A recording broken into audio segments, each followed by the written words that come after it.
Why are Chinese-made surveillance cameras being used at a NATO military base in Romania? Our journalists in Romania found Chinese-made surveillance equipment installed at 28 military sites in the country, including where NATO's Aegis Ashore missile defense system is. They also found that the equipment is being used by hundreds of other public institutions in the country, a lot of which have national security roles.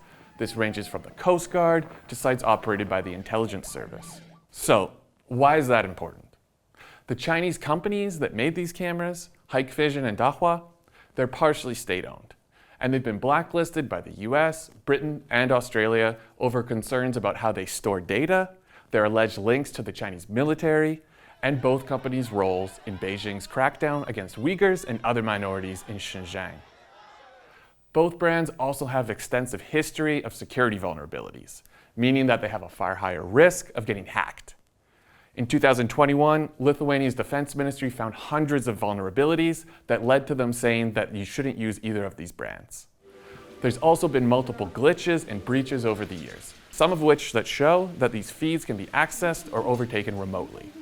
When we reached out to the Romanian Defense Ministry, they said using the cameras is perfectly legal, and that they ensure a high level of security by keeping them disconnected from the internet and performing regular checks.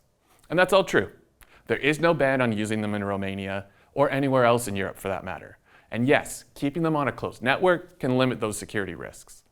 But industry experts that we spoke with, they have a different view. They told us that there's still risks that the equipment could be hacked, even if it's not connected to the internet.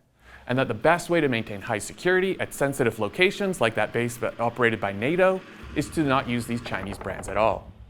In the meantime, several lawmakers told us they want stricter rules for using the equipment in the country, meaning that Romania's debate about the risks of using Chinese tech in its critical infrastructure is just getting started.